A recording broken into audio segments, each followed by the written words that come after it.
विद्यार्थियों BA part third जो 4 किताब जेके रखियल आहिनि शाह साहिब करे रहिया आहियूं। शाह साहिब जी शख़्सियत जो अॼु पार्ट चौथों कंदासीं। पार्ट 2 पाण करे चुकासीं। त पहिरें पार्ट में पढ़ियोसीं शाह साहिब हुब अल वतनी, पोइ पढ़ियोसीं शाह कीमियागिरी।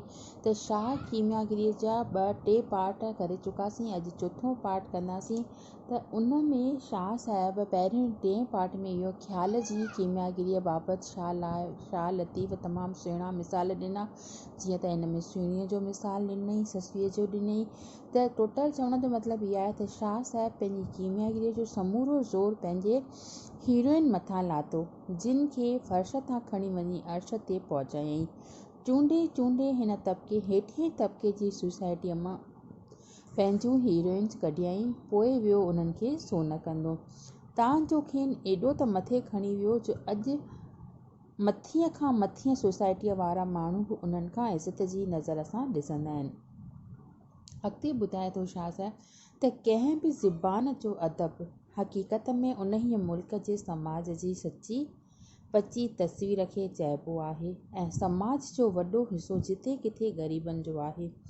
तंहिं करे हक़ीक़ी अदब या सचो साहित्य उहो आहे जंहिंमें मुख्य किरदार ग़रीबनि जी टोलीअ मां कढी निर्वार कया था वञनि ऐं हक़ीक़ी कीमियागिरी बि इहा ई आहे।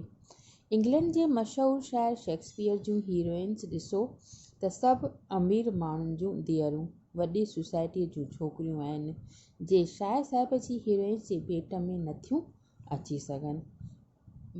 बर्नार्ड शॉ पंहिंजे ड्रामा पिगमेल में हिकु गुलनि विकण वारी छोकिरीअ खे हीरोइन बणायो त सारी उमिरि फ़ख़ुरु कंदे गुज़री वियसि, जेतोणीकि मथसि कीमिया कंदे ॿई जहान विञाए छॾियईं। त बि वेठो चवे त मुंहिंजे गुलनि विकण वारीअ जहिड़ो जवाबु पैदा करे नथो ॾेखारे। मुमकिन आहे त अंग्रेज़ी अदब में इन्हीअ जो जवाबु न हुजे, पर असांजे सिंधी कीमियागर जी हीरोइन्स ॾे त नज़र करियो। अज़ूरी इंसाफ़ जे ॿुधायो त अदब जे मैदान में जिते दुनिया जे ॿियनि मुल्कनि जे अदीबनि जा लश्कर पंहिंजे अदब जा दरिया वठी अची था वियनि, उते असांजे शाह लतीफ़ जो फ़क़ति कूज़ो कहिड़ो न मुमताज़ जाइ वठियो वेठो आहे।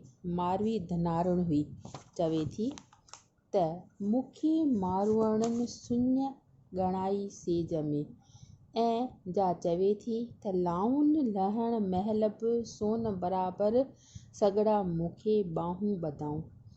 तंहिंखे पाइण लाइ जॾहिं उमिरि खोइबा थो ॾिएसि, मतिलबु रंगीला ॻाढ़ा गुलाबी कपिड़ा ॾिएसि थो ऐं चवेसि थो त इहे खणी खथी लाइ ऐं इहे सुठा कपिड़ा पाए, त उनखे मारवी कहिड़ो जवाबु थी ॾिए? सखर पायां सूमरा आऊं खथी खां खोइबनि, मूंखे पंहिंजी जेका खथी आहे, मोटी जेका लोई आहे, शाल आहे, उहा मूंखे तुंहिंजनि खोइबनि रंग रतीलनि वॻनि खां वधीक सुहिणी थी लॻे। तॾहिं ते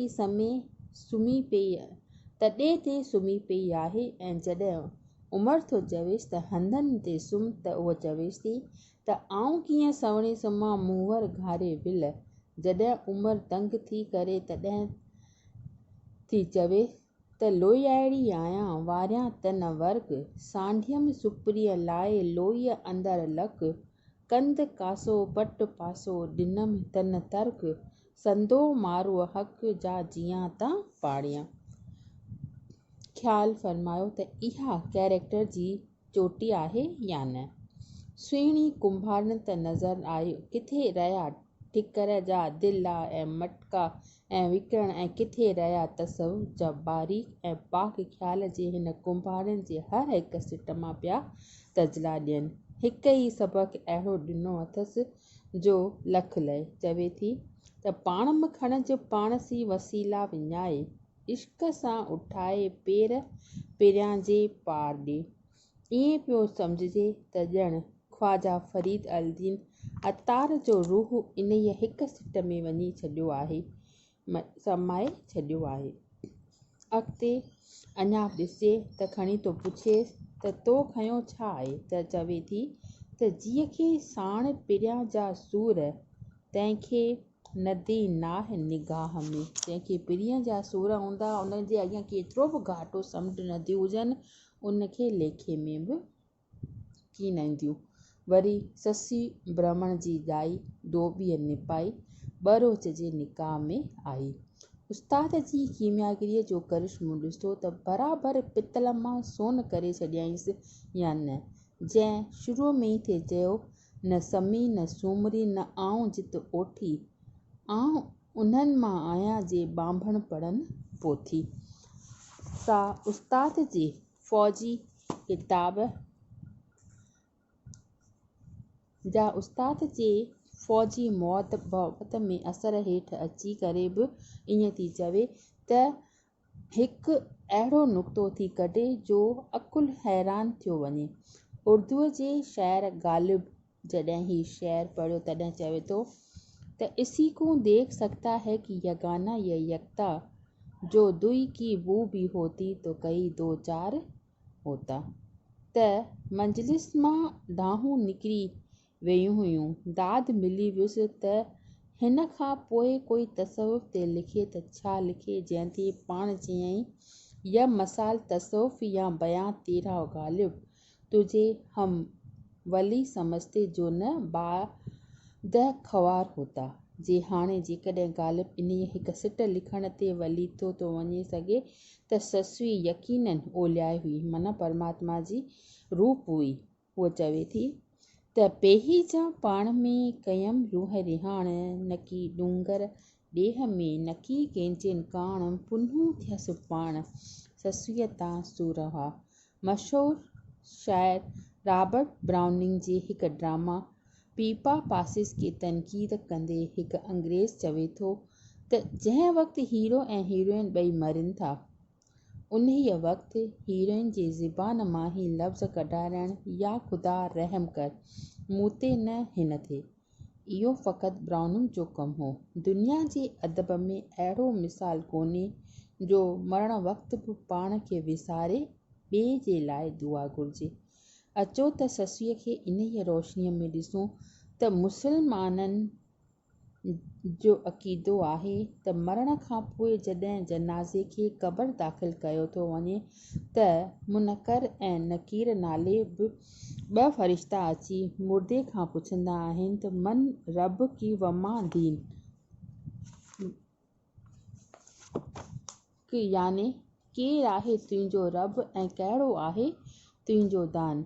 ससूअ खां मुनकर ऐं वकील जॾहिं इहे पुछियो त इजो ही अथसि उन जो जवाबु ॿुधाए थी त मुनकर नकीर खे जॾहिं ॾिठाई अॻियां उथी उन जे पुन्हूं पुछियाईं अदा इताही को वियो साथ सॼण जो। ज़ाहिर आहे त रॉबर्ट ब्राउनिंग जे ड्रामा में अञा हीरो ऐं हीरोइन मरी कीन विया हुआ ऐं अहिड़ीअ हालत में हीरोइन पाण खे विसारे पंहिंजे महबूब लाइ दुआ घुरे, पर शाह साहिब वारी ॻाल्हि में त ससुई मरी चुकी हुई ऐं मुनकर नकीर जे अॻियां बि पाण यादि कीन हुअसि, खेसि महबूब पुनल जी ई यादगिरी हुई। नूरी गंदरीअ जो त सानी मिलणु महाल आहे। शाह साहिबी त सचपच लिॾ मां लाल कढी निर्वार कयो आहे। सिंध जे हाकिम समेत ॼाम सां परणियल आहे, ॼण त सिंध जी राणी आहे, त बि पंहिंजो असुलु नथी लिकाए। सोन वराणियुनि समृतनि अॻियां बि चवंदी हुई त असांजूं खिखीअ हाणियूं खारियूं ऐं छिछीअ हाणा छॾ असीं कारियूं कोझियूं कूड़ियूं मूर न मोचारियूं वग़ैरह ख़्यालु फ़रमायो अथसि त शाह साहिब हिन गंदरीअ खे केॾे न अख़लाक़ी औज ते वञी बीहारियो आहे ऐं खेसि अहिड़ो त सोन करे छॾियो अथसि जो अॼु ॾींहं ताईं सवे माण्हू हिंदी मुस्लमान संदसि मक़बरे जी ज़ियारत लाइ था वञनि। केॾो न भिटाई साहिब जे कीमियाईअ जो कमाल आहे त इहो थियो शाह लतीफ़ खे कीमियागर करे छो सॾियो वियो आहे। कीमियागर मतिलबु मां तव्हांखे ॿुधायो जो टामे या पितल जे जेके बासणनि खे जेके सोन कंदा आहिनि, पर शाह इन निगाह खां न पर पंहिंजे लफ़्ज़नि में पंहिंजे हीरोइन्स खे पंहिंजियूं जेके हेठि तबिके जूं हीरोइन आहिनि उन्हनि सभिनी खे मथे करे बीहारियो अथसि ऐं एॾी त उन में कीमिया कई अथसि जो मथे तबिके जा माण्हू बि अॼु उन्हनि हेठिए तबिकनि जी हीरोइन ऐं नायकाऊं जेके आहिनि हिन जूं उनखे ऊची नज़र सां महान नज़र सां करे निहारीनि था। बसि अॼु एतिरो ई। नेक्स्ट पार्ट पाण खणींदासीं त शाह साहिब खे सिंध जो राखो दुआगो करे छो सॾियो वियो आहे।